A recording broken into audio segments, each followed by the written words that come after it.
All right, thank you. So we are now going to move to Poland, which is another complicated market, and I will have the chance to moderate this session since Robert is missing. So I would like to invite Anna and Eva on stage for the next session. Oh yeah, quick question from Jan from Endorfina. Do you miss Jakub from the office, by the way? Yeah, I remember you guys used to be colleagues and were on the same panel as 3 years ago, sorry. All right, so you can take those mics. I will fill in the spot for Robert. I'm probably not that talented as he is at doing this type of sessions. So first I would like to ask you to introduce yourself and your companies and tell a few words about yourself and why you came into this industry. Let's start with Eva. Good morning. Thank you for having me here. My name is Eva Lejman-Widz. I represent WH Partners. I'm chairing the Polish desk for WH Partners in Poland. We are based in Katowice and in Warsaw. Gambling and gaming is my main specialization, but I'm also a corporate lawyer. So, like you probably know, the WH Partners, we have a headquarter in Malta, and I'm happy to be here and to see all of you in person. Thank you. I thank you. Hello everybody, my name is Anna Wietrzyńska-Ciołkowska. I am a lawyer, a legal advisor and a local partner at WDF in Poland. I am a corporate lawyer too, with over 15 years of experience in the gambling sector. Apart from the gambling sector, I'm also responsible for the insurance practice. As I said, everything is about the risk in my case.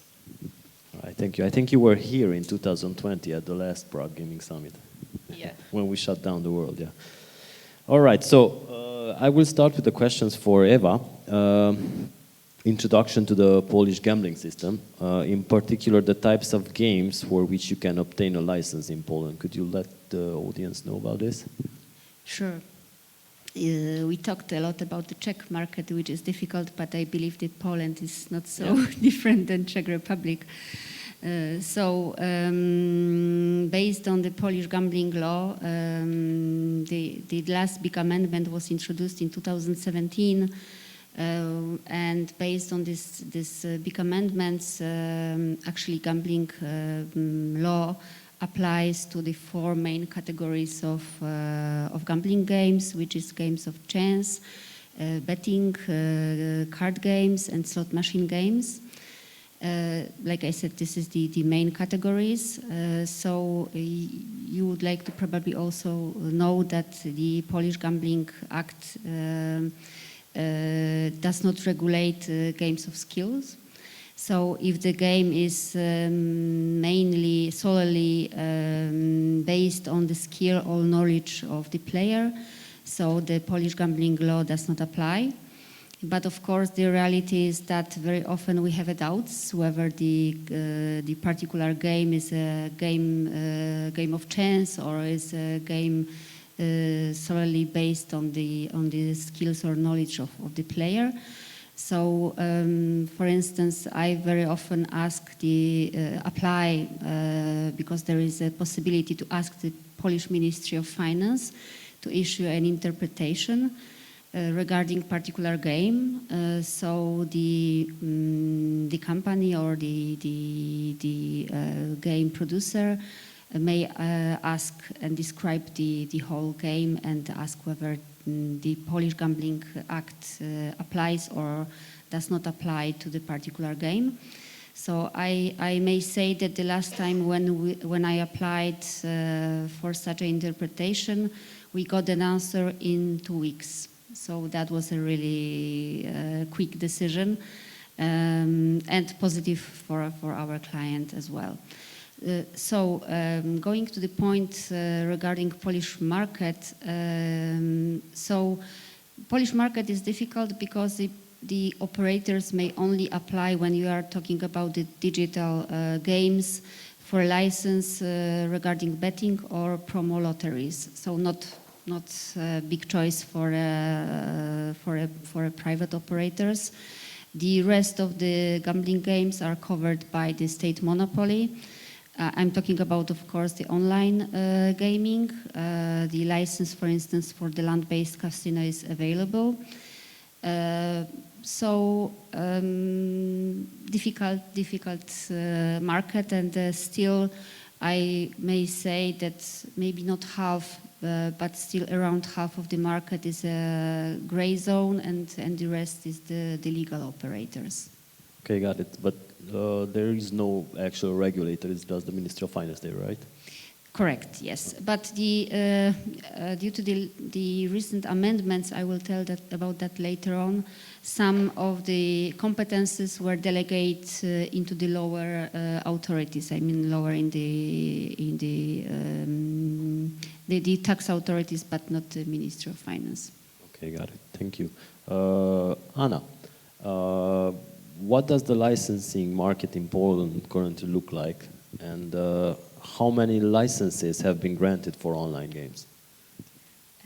Currently, we have 23 operators with a Polish sports betting licenses. They are authorized to accept bets on 25 websites, because each license in Poland not only lists the name of the operator, but also specific websites when you can accept bets.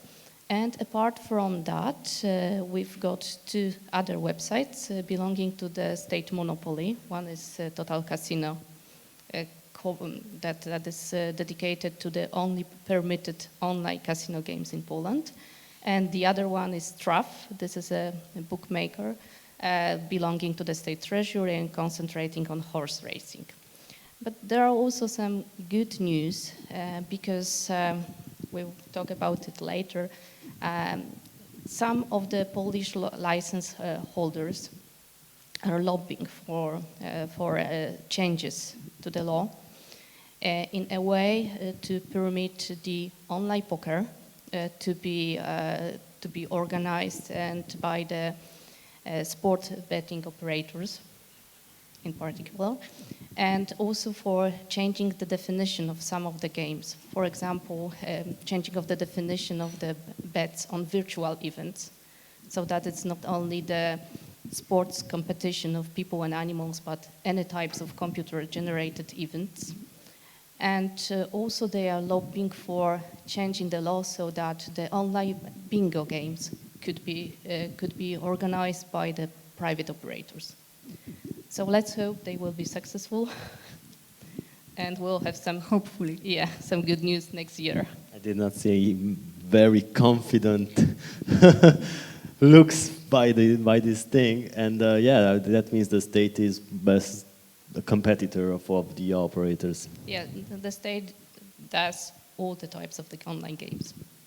Yeah, and Poland it's a huge market. It is. All right, so Eva, are there any recent amendments to the gambling law coming, or are they any enforced now or coming into force? The last, actually, I would say, interesting for you amendment was introduced in 2021. So I should also add that the Polish government introduced before that the blocking system. So this is a kind of administrative sanction for the illegal operators.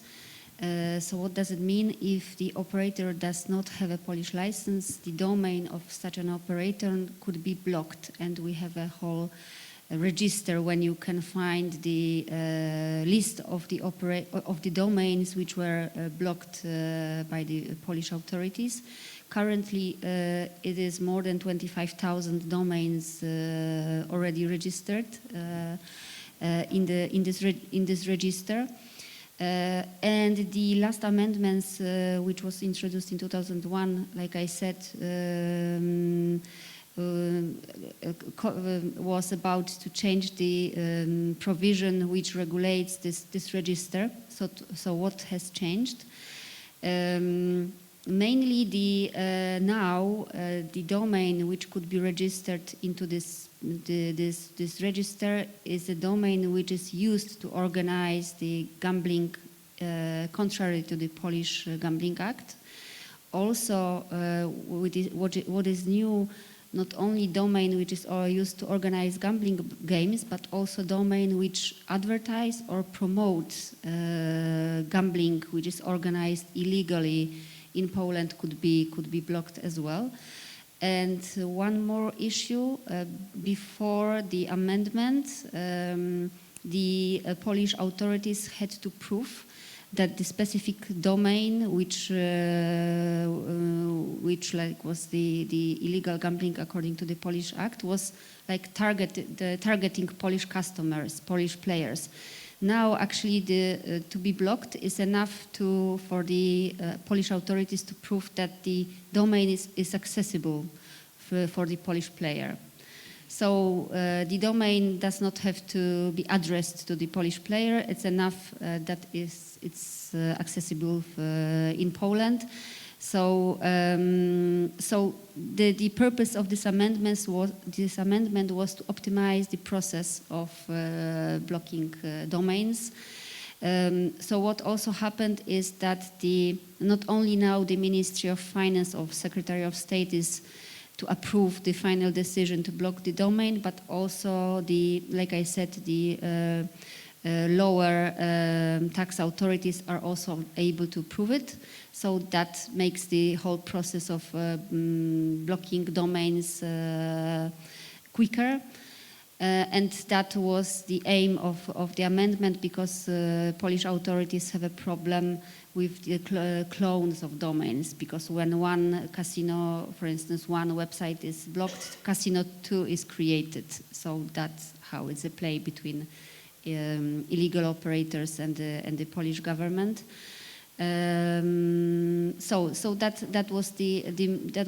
were the main points regarding the last amendments introduced a year ago already. And I have to say that it's very painful also for the affiliates companies. You may notice that some websites which some affiliate websites are already registered. They are blocked, blacklisted, based on the new amendments, like I said. Because before 2021, we did not have that regulation that the website of affiliate website could be blocked. Now you may expect it also. Like I said, affiliates, domains may be That's really blacklisted. crazy. Yes. So basically, you are saying that if a website is available in Poland, a gaming website, yes, and even though it doesn't accept Polish players, it's blocked. Could be. Yes. I would add that from the rulings of administrative courts, it's enough that the website is in Polish, and that there are no active mechanism preventing logging in or playing using the IP suggesting that the player is in Poland, that in the registration form you can enter the address in Poland, or that you will enter the phone number with the code country +48, which is for Poland. And it's all enough to be blocked. And once you are blocked, it's with a given domain name, in practice, it's the end of the game. Because in theory, you've got 2 months to challenge this decision. Once you challenge the decision, it goes to the first instance of an administrative court. You wait there about a couple of months, up to 1 year, to get the first instance ruling. And usually it's not favorable, because all the arguments based on the EU law and potential incompliance of the Polish regulation with EU laws are not heard in this first instance proceedings. The preliminary questions are not asked. So you then challenge this first instance decision, and we are still waiting for the second instance court decision to find out whether there will be any operator removed from the blacklist. So once you are on the blacklist, it's the end of the game with a given domain name. Correct. Like Anna said, still the Supreme Court haven't ruled out any our case. I know that Anna, you also in your cases you also wait for the Supreme Court decision, but I may say that we both are not optimistic. I personally believe that probably probably even the Supreme Court will not ask the ECJ whether the Polish law is it was introduced in compliance with the EU law.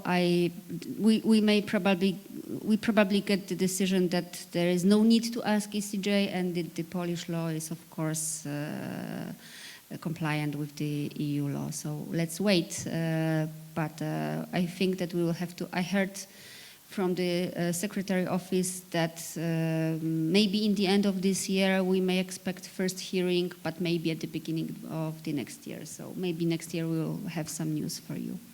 Any elections coming up in Poland? Usually that's the time when... That would be a problem in our case, because everything would start from the scratch, from the beginning. So let's hope that if there are any changes, they will be done during the current cadency of the government. Okay, it seems that the Czech Republic isn't that bad after all. Like I said. All right, so Anna, any new court rulings on gambling cases? Maybe Eva, you would also like to add to that? Yeah, we touched it a little bit.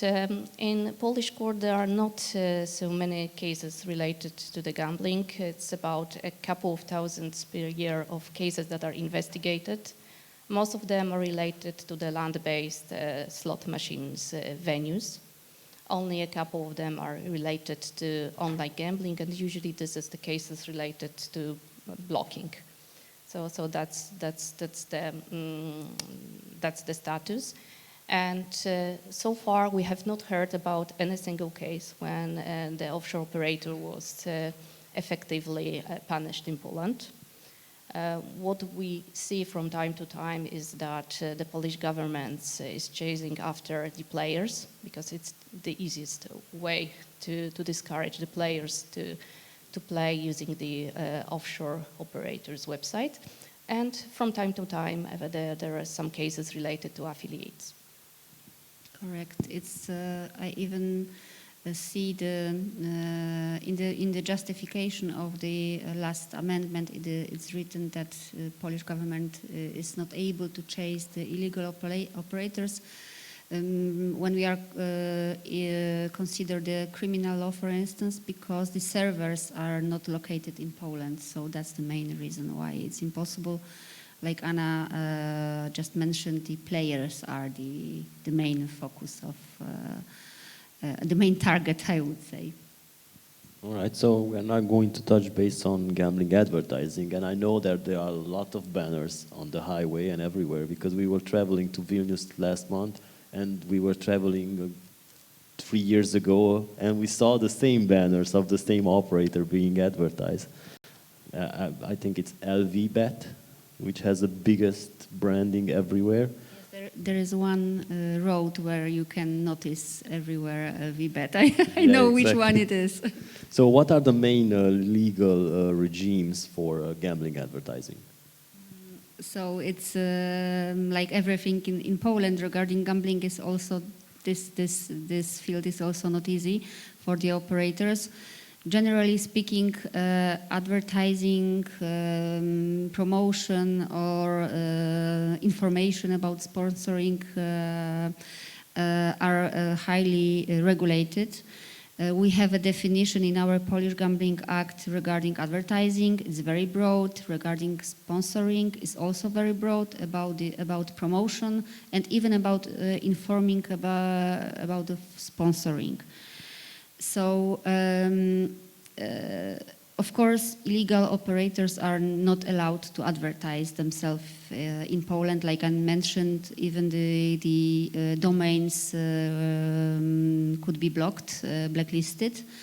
Only operators who have the license may advertise themselves, but also it has to be done in accordance with the specific requirements which are listed in the Polish gambling law. So actually these restrictions are very similar like for the cigarettes. So the advert can't be addressed to the minors. They are not allowed to advertise themselves till 10 p.m. So the advertisement is allowed between 10 p.m. till 6 a.m. And also it's possible to advertise during the sports events, but only when the operator is the sponsor. So during the event, they could advertise themselves. Of course, it's possible to advertise legal operator on their website, and if we are considering land-based advertising, of course, in this gambling center or in the casino, the legal operator is allowed to advertise gambling.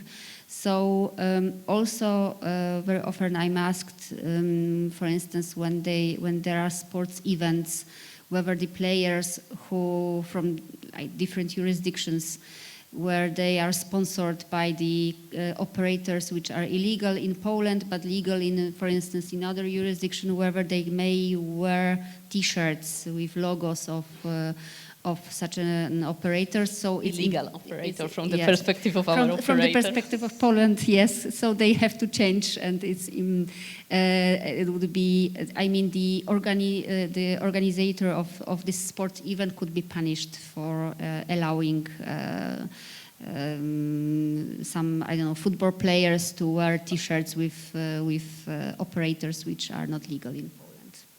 Yeah, but they can wear T-shirts with beer commercials and stuff like that. I remember that Talf Zamstein, ex-Fortuna, he was here in 2019 or 2018, and he was yelling up to the regulator that, hey, everybody can advertise beer for everyone at sports events, but gambling is not permitted, even though there's responsible gambling and other initiatives that they engage in. All right, so I have here a side note that says about the lobbying. If only Anna confirmed the panel whenever she has information on that. Robert has sent me this note. Yes, so, I got this. On which issues do companies operating in Poland, in the Polish market, engage in lobbying? So first, general remarks. The Polish operator, the Polish license holders, it's not one group. It's a couple of groups of operators. There are the two biggest ones. One of them have almost 40% of the market, the other 28%. And these operators are making profits, and there is the rest of the market, which is struggling to survive. They are losing money. Some of them, the two next, are, depending on the quarter, make some profit or not. So the interest of those groups are different. Because for the biggest operators, it's the effect of scale. For them, the market as it is a good thing. For the other, no, because they're really struggling. Last year, we have a first case of the bankruptcy in the gambling market. One of the oldest operators went bankrupt. Two operators had to close their land-based betting shops networks because it was completely unprofitable. And as you heard, Totolotek was also sold by Gauselman because it was not making enough profits to the new owner. So the market is hard even for those operators who have the licenses. So a group of those operators who are not the most profitable ones are lobbying together with Totalizator Sportowy, so with the state monopoly, for a couple of changes that would be beneficial for all of the current players, but also for the future players. One of the main topics that is lobbied for is the GGR. They would like to introduce GGR, but this time 22% for everyone, including the state monopoly. As you know, in the Polish market, the turnover tax on betting is 12%, which effectively means about 40% GGR. If you add to it the necessity to pay for using any sports results of the competition, which starts from 0.5% for football games, it could go up to 60% GGR. So they are now lobbying for 22% of GGR for everyone, for sports betting, but also for the state casino games, which currently has a rate of 50% GGR, and also for bingo games, poker games. In poker, it's also 50% GGR. So this is the first change. And it's also in the best interest of the state monopoly. So that's a good news. The second change is the change of the catalog of games that will be permitted by the sports betting operators. The network of the land-based betting shops are dying. During the COVID time, the customers moved to the online. 70% of the bets are accepted in the online sector. So less and less people are visiting the betting shops, and that's the reason why they are not profitable at all. So the idea is to allow, under the Gambling Act, the cooperation of the state monopoly with the betting providers so that the slot machines could be installed in the land-based betting shops. In the cooperation with some sharing of the profits.